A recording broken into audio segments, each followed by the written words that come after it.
Nah, begitu lahir ke alam dunia, tubuh jasmani sudah sempurna seperti ini, ruh sudah ditiupkan lengkap. Ada Nurullah, Nur Muhammad, Nur Insan. Nah, pada saat kita tidur seperti ini, nah, Nur Insan tuh keluar. Makanya tidur suka mimpi, bukan? Oke. Saya akan cerita mimpi hari ini, ya. Semoga waktunya cukup. Tapi akan saya ceritakan secara saintifik. Nah, Nurullah dan Nur Muhammad tinggal di dalam diri, tinggal dalam diri. Makanya hati-hati kalau tidur. Makanya begitu bangun dari tidur ya bersyukur, ya Nur Insan balik lagi. Kalau tidak balik lagi ya itu ya kehilangan sukma. Jadi walaupun bernapas, kalau kehilangan Nur Insan ya tidak menjalani kehidupan. Nah, makanya ketika sudah bangun, Nur Insan balik lagi. Nah, ketika mati, nah ini mati. Kalau mati dalam keadaan tidak tahu jalan pulang, Nur Insan ini ditinggalkan dalam tubuh Nurullah dan Nur Muhammadnya keluar.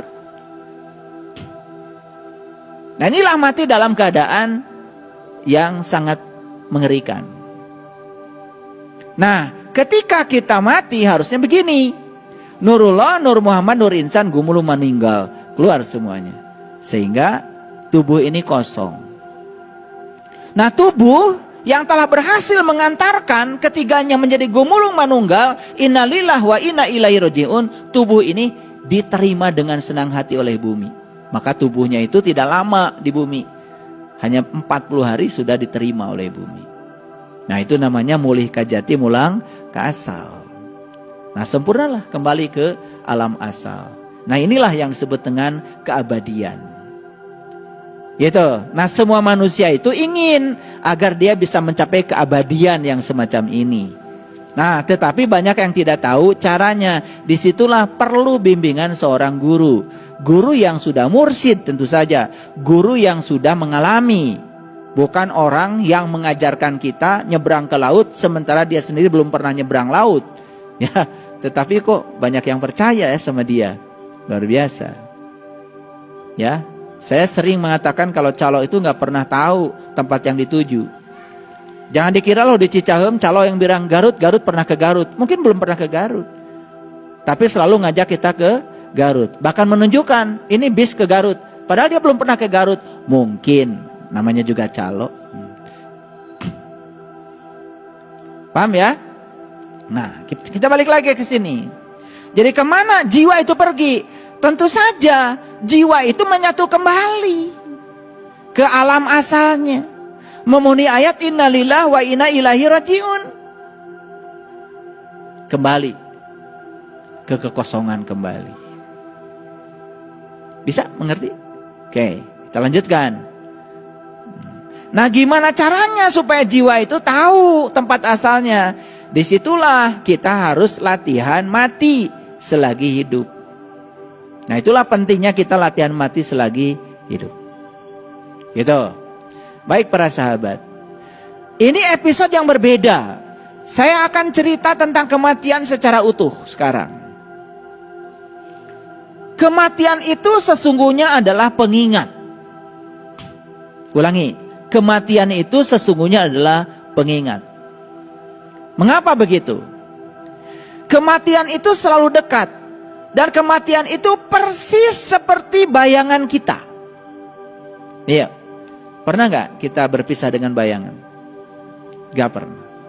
Nah, kematian itu dekatnya dengan kita seperti bayangan dengan kita itu. Kematian itu. Cuman kita mungkin tidak menyadarinya. Tetapi kematian itu mengikuti terus dari saat pertama hidup sampai hingga terakhir. Makanya kematian tidak memandang usia. Oh, kematian hanya untuk gogo tadi. Ya, memang kebanyakan sih di usia itu. Karena tubuh tidak layak pakai lagi. Gitu. Tetapi kan ada juga bayi mati. Ada juga orang yang usianya belasan tahun meninggal.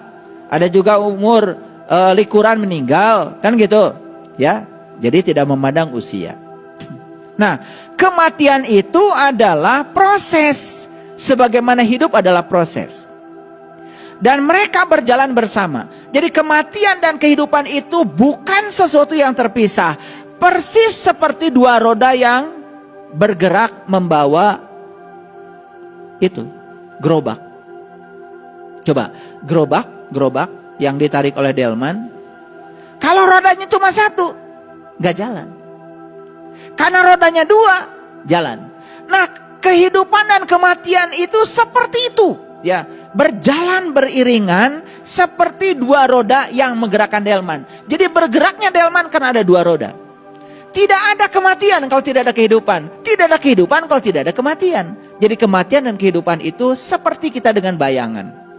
Jadi pahami bahwa sebetulnya kematian itu bukan sesuatu yang terpisah dari kehidupan. Lihat saya semuanya. Sekarang saya sedang bernapas. Napas itu cuma dua, masuk dan keluar. Masuk dan keluar. Saat napas masuk saya hidup. Saat napas keluar saya mati. Saat napas masuk saya hidup. Saat napas keluar saya mati. Jadi sebetulnya sekarang kalau disadari, kita ini sudah mengalami hidup mati, hidup mati, hidup mati terus menerus. Sehingga saat kita keluar napas gak masuk lagi, disebutlah napas yang terakhir. Makanya orang meninggal sering disebut telah menghembuskan napas yang terakhir. Artinya napas keluar gak balik lagi. Kemana napas ini? Bukankah ke sini? Kemana napas ini? Bukankah ke sini? Ke sini. Udah gitu aja. Mati cuma begitu kok. Napas ke sini gak balik lagi. Kemana napas? Ya ke sini. Gitu aja. Pikirkan. Disitulah kita harus tahu dan sadar. Orang yang mengatakan Allah itu sebagai sosok yang ada di langit, gak masuk akal. Bagaimana belum bisa menjangkau? Tuh, di sudut sana. Ada nyamuk sedang bertelur. Tidak mungkin dia bisa bertelur tanpa kehadirannya. Kalau beliau sosok, bagaimana bisa menjangkau semuanya? Maka beliau bukan sosok. Beliau adalah ini.